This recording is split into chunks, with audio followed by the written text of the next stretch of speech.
Thanks for tuning in to our video of 6 ways to help your child not just survive Common Core math, but thrive in spite of it. My name is Christine Allen. I'm the owner of Reading Escapades and Math Explorers in Palmerton, Pennsylvania. This video won't be going over specific ways to help your child with their math, because the way they do it in math is moving so quick that every day is different.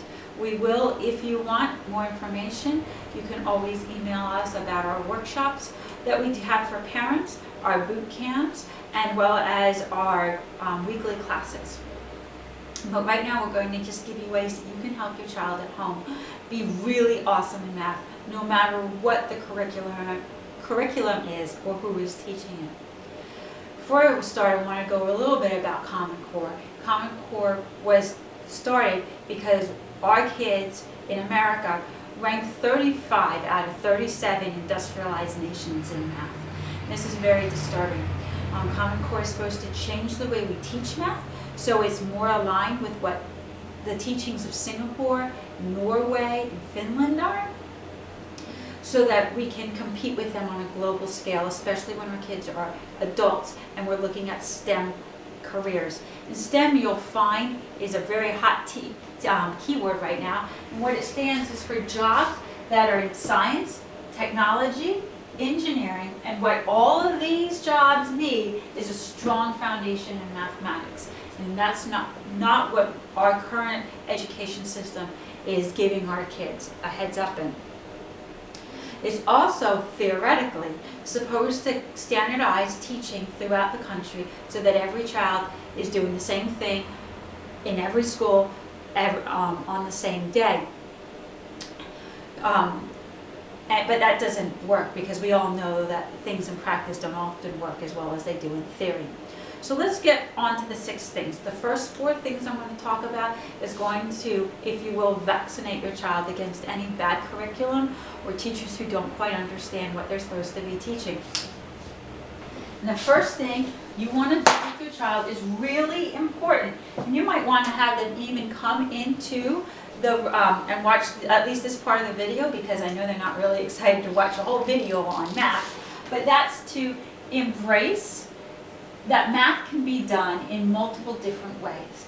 Almost every math problem can be done in 5 different ways. And not only is that okay to learn more than one way to do math, but it's really fabulous. Good mathematicians know how to do math in many different ways, and they're always looking for the most efficient way to do it. I like to say that mathematicians are the laziest people on earth.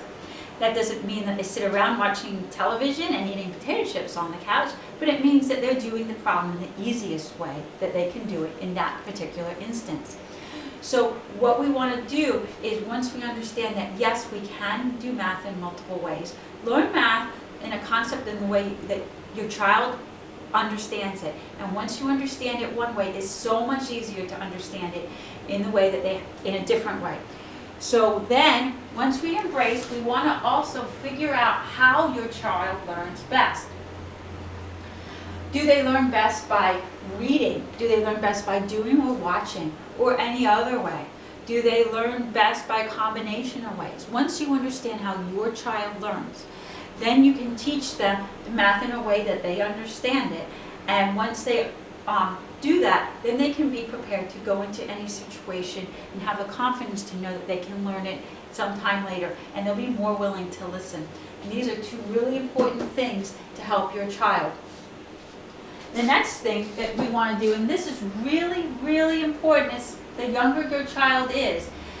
It's important for everyone, including yourself, and for any teens you have. But the younger the child is, we want to play with math. We want to bring it into the everyday. We want to cook, do cooking with your child. Play store. If they're old enough to have money out in the real world, have them make a budget and let them handle the money when you go to the store. Have them add things up. Build things with them. Even if it's Legos, that's really inherently good math that they're learning.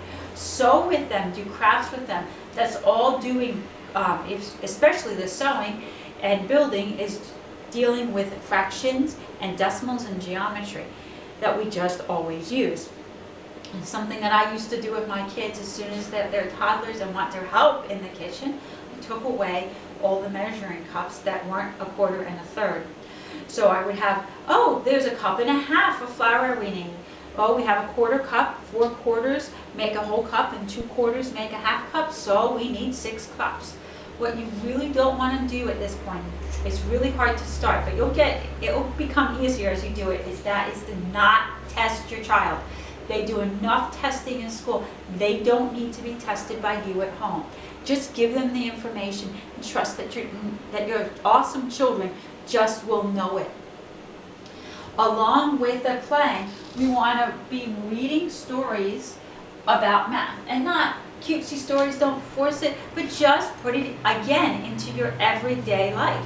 One of my absolute favorite stories, and these books can be found at our library for our clients, but you can get them at any bookstore or Amazon or at your local library. But for the storybook is One Grain of Rice by Demi.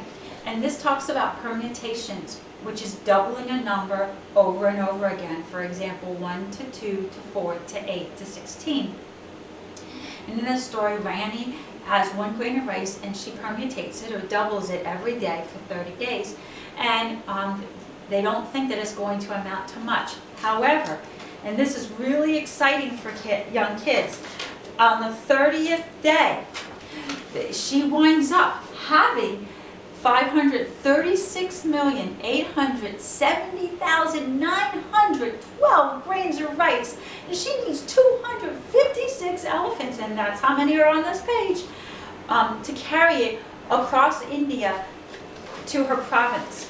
That's a really exciting concept for kids. They love huge numbers, and as well as very, very small numbers, and it teaches them math and they don't even know it.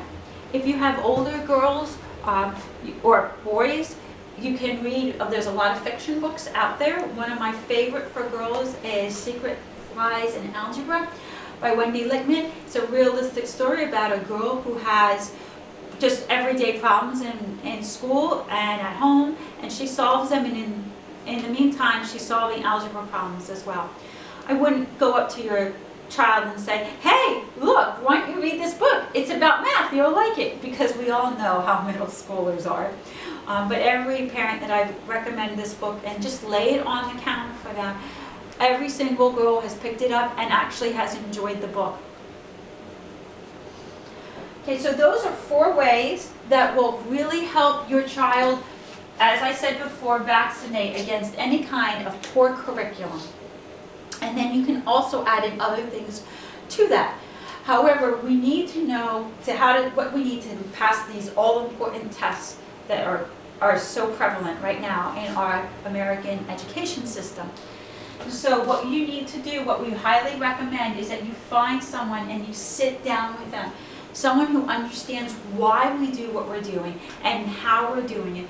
And I would highly recommend, if you can find it, it's a bonus if they like it too, so they can really instill enthusiasm in not only you but your child. We don't want this to be rote. We don't want it should be fun. It should be exciting, because it can very well be fun and exciting. This person may or may not be your child's teacher. Teachers were not given a choice about this, and every teacher that I have talked to does not like Common Core math, and they were very frustrated with it as well. They want, now obviously that's not every teacher out there, but everyone that I have talked to. So you want to find someone who does like it, or at least can explain why, and can get around all the little tips and tricks, because there's a lot of little nuances with Common Core that makes everything very frustrating when you don't get it.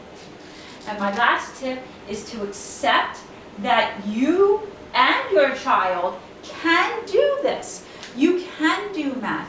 If you're not good at math, then what you're doing is because you weren't taught very well when you were a younger child. And it's not genetic. Just because you do not do well in school in math does not mean that your child needs to do well. Your child cannot do well in math, I'm sorry. So accept that you can do it. Sit down and say, you know what, I know this is frustrating, I don't understand it, but let's sit down and do it together. So those are our tips. We would like you to send us an email. What did you think about it? And we hope to see you either in our classes or workshops or our boot camp. But regardless, thank you for tuning in and have a fabulous day.